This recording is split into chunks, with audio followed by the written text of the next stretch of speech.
Hey guys, it's Blake from Outdoor Addicts TV. Uh, Today I'm going to make my first review video. Today I'm going to be reviewing the Duckett Ghost. This rod just came out last year, and I'm going to make just a short little review so you guys can see what this rod is like. But first I'd like to say that I'm sorry for not putting out any videos lately.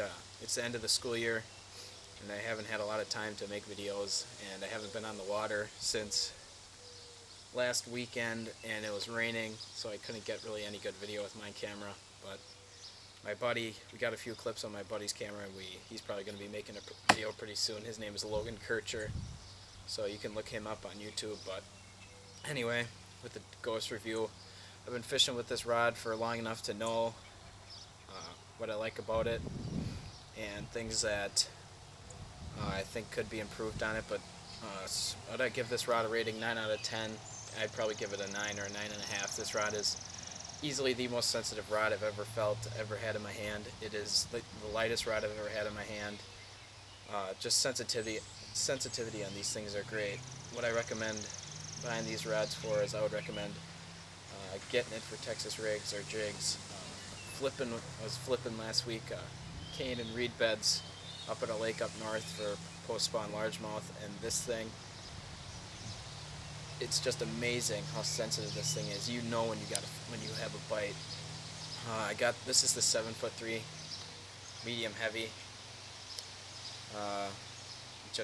Medium heavy, and I fish half ounce jigs on here, like flipping jigs, half ounce footballs, and right now I just got a Texas rig with like a 1/4 ounce weight on it, and it's just phenomenal how sensitive this rod is. The micro guides on it make it even. It's just, you can see the taper on here. The guides on it are perfect. The only thing that scares me a little is they're real thin, but that's one thing I had a problem with, is that the second guide from the top kind of cracked, so I had to put some rod glue, the Fuji rod glue on it, and got it up or fix it up. But otherwise, I don't think, I probably only missed 5 or 6 fish on this rod, and I probably caught close to 40. Another thing that I like about this rod is the reel seat.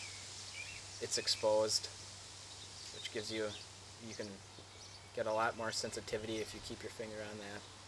And one more thing is, this thing is just excellent for hook sets, because the tip is super flimsy.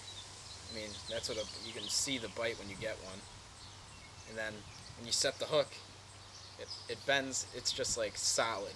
This is just like solid backbone all the way up until like the 4th guide. It's solid for hook sets. And then another thing I like is the EVA foam. I'd much rather have it than the cork, because the cork just wears out. All my other cork bait casters wear out after a year because I fish them so hard. And another thing, if you're a beginning angler, let's say, even if you're an adult and you want to get into bass fishing, buy this rod. It is probably one of the best $100 rods that you can find. I know that Mojo Bass makes some nice rods. I'm trying to think of some other $100 rods. Daiwa, it's alright, but if you want a tournament, a rod that can withstand years of torture and can fish well in tournaments, and is just a rod that, even if you're an experienced guy, you want to pick up a cheap rod that performs just as well as a $140 rod, get the Duckett. For $100 to $110, you just can't go wrong. Again, what I would recommend picking up a Duckett for is Texas rigs, jigs, square bill crankbaits, top water. They make what they really cater to is they don't really make their punching rods are extra heavy. So unless you're a guy fishing in Florida, I wouldn't get that.